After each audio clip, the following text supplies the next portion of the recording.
Yeah, fellas, lost a friend of mine today, actually at 3 a.m. last night. My friend's father, he and I were friends also. He's the only Caucasian that's ever taken me into their family, and I wasn't a black person. If you guys are black, you know what I'm talking about. How when you become friends with Caucasian folks, they always ask you about black people. Stupid questions about black people. He never did that. He never identified me as being a black individual. I was just a human being to him. And the world just lost a really, really great man. So my TV show is going to be put on hold because my friend is moving back to town for a few months to take care of his mother. Him, the father and the mother had the best marriage I've ever seen. They were buddies. They traveled together. They played jokes on each other. They had fun. They were always together, the way a man and woman should be. And he was okay on Sunday, but then all of a sudden his heart suddenly had started having trouble, and he didn't come out of it. He had a heart operation about 5 years ago. I was there for that also, and they said it was complications from that. I don't understand, but anyway, I lost my train of thought. I've been upset by this. He would take me to lunch a couple of times a year. We'd get together and meet up and have lunch, and he was one of my mentors. He was my surrogate father,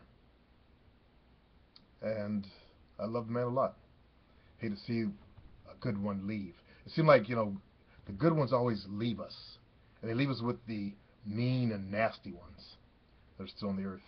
Like I got 11 emails from, speaking of the negative types, from some guy. I don't remember his name.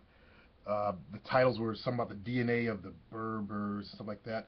And what these people don't realize is, I think his point was that Europeans might have evolved in Africa. No, they don't realize that you could trace the DNA back because that's what's been living there for the last 2,000 years.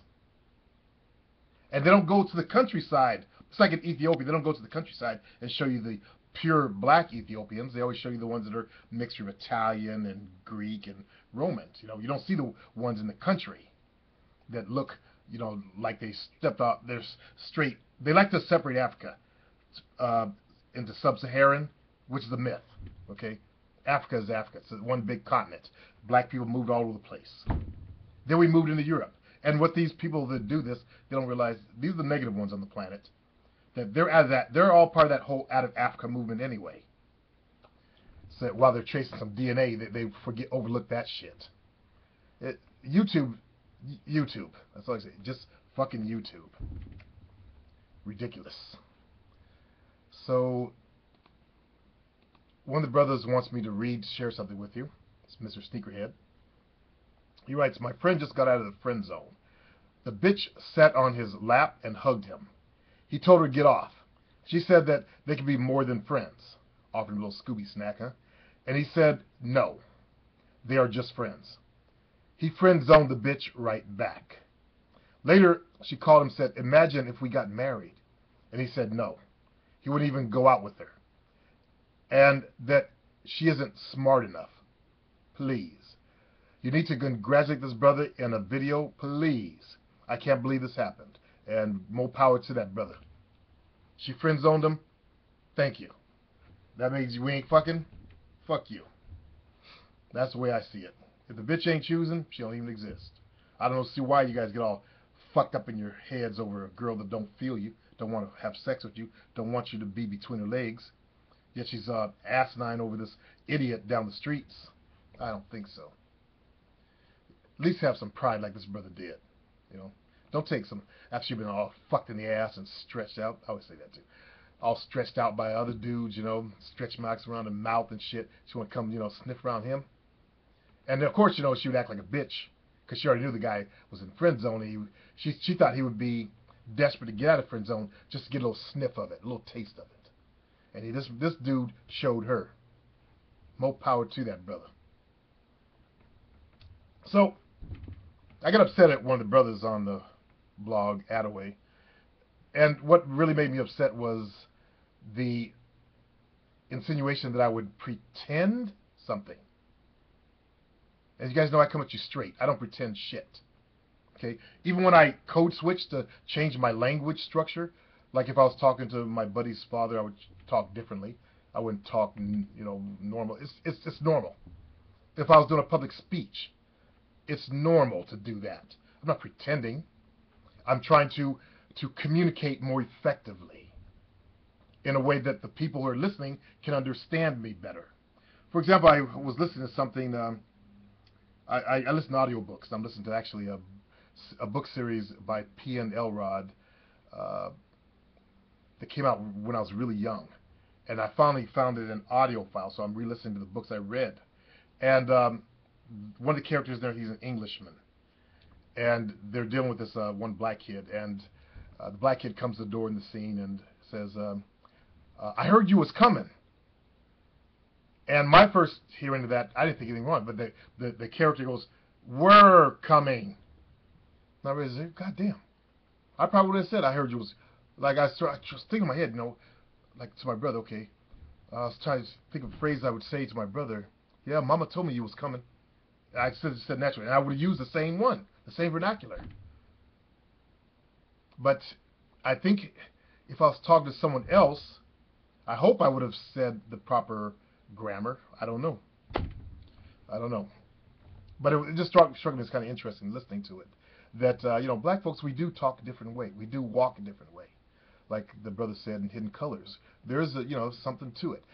Like I said, I noticed how, actually I did a rant audio file when I was talking about this, but I noticed how, the black folks in Brazil changed the Portuguese so it sounds more fluid, more sing-songy. I noticed I was watching the video on blacks in Mexico, how blacks stood up the La Bamba, and they add more flavor to the dance and the culture. I was watching the video on blacks in Peru and other Latin countries, how they added more flavor to the dance and to the language and stuff like so it sounds more fluid. And that's the way we are. That's the way our brain works. Yeah. So anyway, I was going off on that guy's comment about organic black that also kind of don't get it. Don't get it. Black is black. It's like Hodge twins. They're black. Black is black. We are who we are. We come in many different shades now. We come in many different heights, skin tones, eye color even. Still brothers.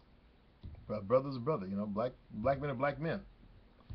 And I know the biracial men, they want to be, or biracial people, they want to not be identified, unfortunately, because, the status of black people as being black, anything but. I looked at Tiger Woods, the last thing he said was black. I'm Thai, I'm English, German. That's from his father, because someone from English way centuries ago, got in the family pool, like in the Hodge twins family.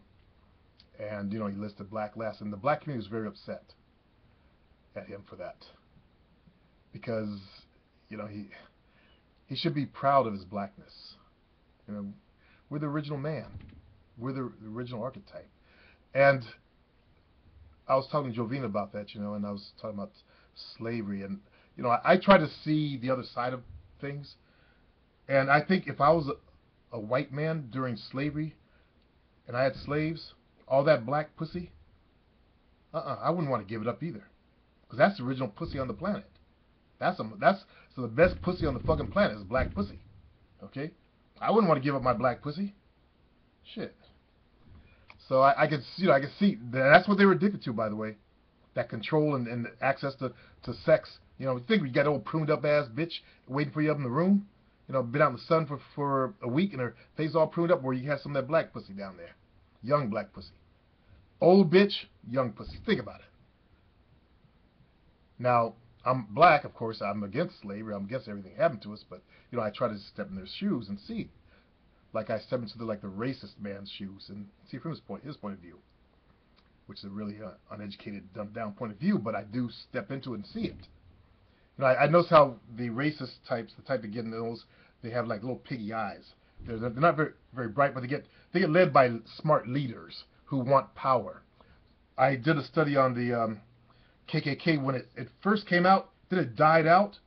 Then it came back at the head of this man who was a failed optometrist, a little Urkel type of guy, a little nerd who got power. He used the whole racial thing to get power over men.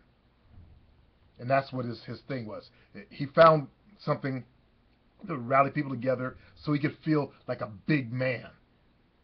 And I was looking at some of the old newspaper ads and stuff like that from the like 1920. They had an organization called the Big Men.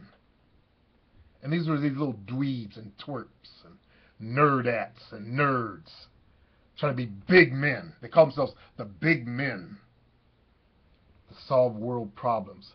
But basically it was little people with insecure complexes trying to pick on other people, project on other people. The way Edgar Hoover did, because he was homosexual, wearing women's underwear. He projected self-hatred onto my race. That's why we're in the condition we're in. That's why you motherfuckers are smoking weed. It was done to you. And that's what would piss me off. If I knew something was done to me, I'd stop doing what they did to me. That makes just common sense to me, but a lot of black folks won't let it go. They'll use whatever excuse they can, but they were grown in this country, but it's used for medicinal purposes. You ain't used for goddamn medicinal purposes, brother. Come on, be honest with yourself. You got tricked. You got tooled.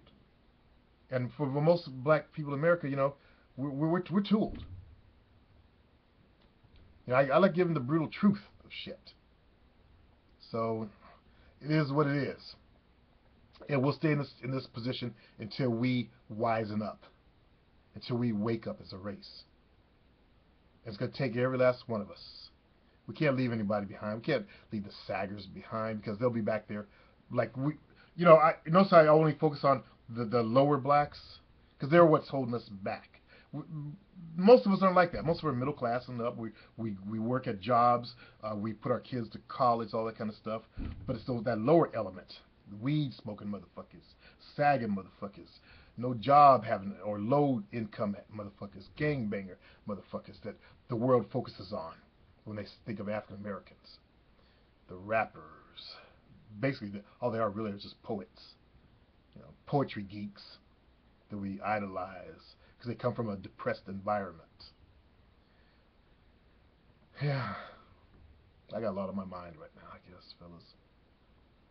Well, I'm going to shut up before I say something stupid. Peace.